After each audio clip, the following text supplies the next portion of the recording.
Hey everybody, welcome to BrickVault. I almost had this model finished at my house the other day, but I was missing a few key pieces to actually get the wings and a few other spots totally done. But anyways, this is from the designer BrickLord1, and it is the Playscale Havoc Marauder from the Bad Batch. Now this designer also put together the popular update / modification to the Razor Crest 75292 set, as you can see here, and the Havoc Marauder is done in a very similar vein. That being, it is a direct update / modification to the 75314 Havoc Marauder set that you see here, though I will say it goes through quite a few more dramatic changes. It's not just a color change, also there are quite a few different structural updates to the model as well. Now I do want to show you everything that has changed between the two models, big and small, but first I actually have to complete this build, so let me bring it into the build room and knock it out real quick.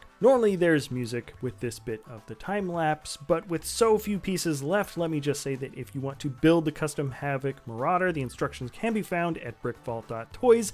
With each purchase comes that PDF step-by-step building guide. You get a parts list for fast ordering your pieces online. For this model specifically, you get a separate parts list if you want to use the pieces from your original 75314 set as a donor. You also have a choice between a 5 or a 6 minifigure stand, depending on whether or not you want to display the Omega minifig, because she didn't actually come in the original set. We test the models physically in real life to make sure that they work for you here. You can actually see that I made an error in the build at one point and had to take one of the wings apart because I used the wrong modified bricks, and I also test the instructions to make sure the ease of build goes smoothly. Link in the description below if you want to get started, and now here we go with the comparison. Now in terms of construction, there really are a lot of dramatic shifts here in the way one ship was built compared to the other, but it seems pointless to get into that without first addressing the biggest, most blatant shift, at least from an immediate look, which is the color change. The color choice was a bit questionable amongst the community when first revealed. The LEGO design team often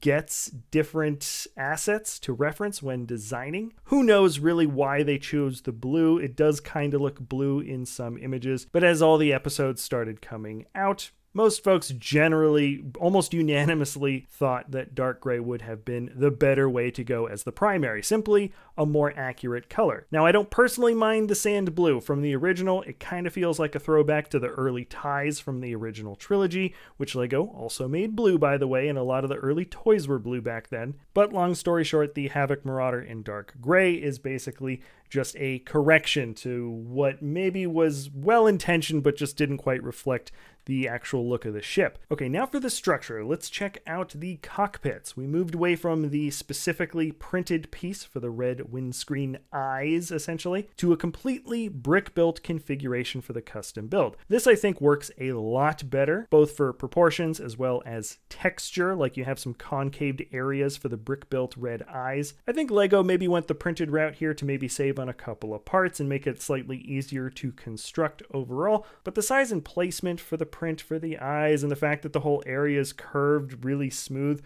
always felt a little bit off here. So I genuinely think the brick-built detailing looks a bit better than the actual print. In the next couple of bits I'm going to get into, I'm actually really excited to say, because I don't think I've ever said it in a video, but I think the custom model did actually improve minorly on a couple of tiny play features, which is, well, it's just not something you really get to say in the mock space of the LEGO building community. First is the roof for the cockpit. You can completely remove the top piece for the mock, while the playset has this clipped on bit that lifts up. The problem for this set is that it bumps into the top fin well before you can get any meaningful access to the interior, at least especially the back seat. So in order to get inside, you have to lift the whole fin section up, and that kinda defeats the purpose of having a hatch that lifts in the first place. Now for the mock, you don't have to lift the top fin to access the cockpit. Not really a game changer or anything, but it is a simple improvement nonetheless, and functionally it just works better. Now the next one is probably an even smaller improvement,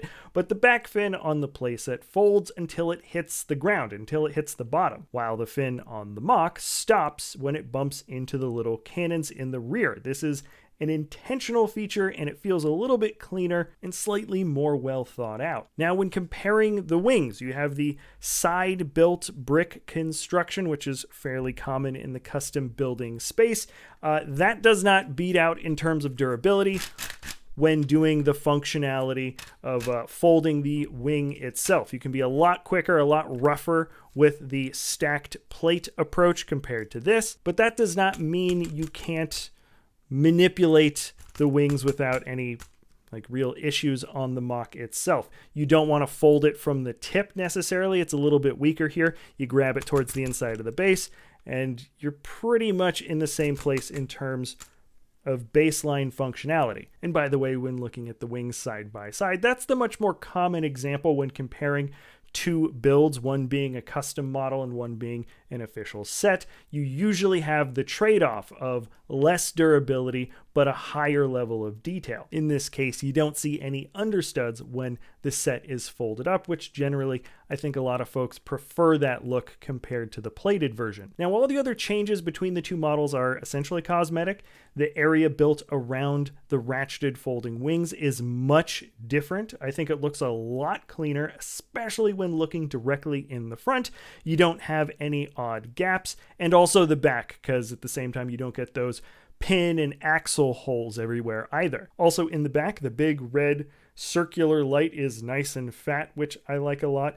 It rounds out on 3 sides here instead of just 1. And there are a couple other minute details that could be compared, but these are the big ones, generally speaking. So let's move on to the extra features of the MOC. It's got removable landing gear if you want to use it in the landed configuration. Doesn't need it to actually function. You can have it rest there, but it does add just a little bit of extra height while on the ground, which is nice. And then the bigger extra feature, which I've referenced earlier, is the stand. You can actually display this model in its flight mode, which I personally think is really important when you have any kind of ship that's got wings that fold beneath the hull. The stand has a slightly forward cant to it, and I'm using the 6 minifigure version for the bit at the bottom, so that can include an Omega here, and having it on the stand is by far going to be my favorite way to display this model. Now, there is one final note I should tell you between these two builds, because this is pretty darn different compared to the original inspiration. Only about a quarter of the pieces for this model actually come from the original donor set.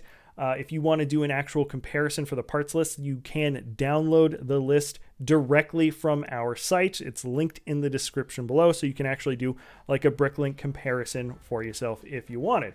But that's it. That's it between these two models. I would love to know what you guys think about this in the comments below. Let me know what types of other creations you'd like to see. Thank you so much for watching, sticking around to the end. If you enjoy our content, feel free to like, subscribe, comment, share, do whatever you want to do, and we'll see you next time at BrickVault.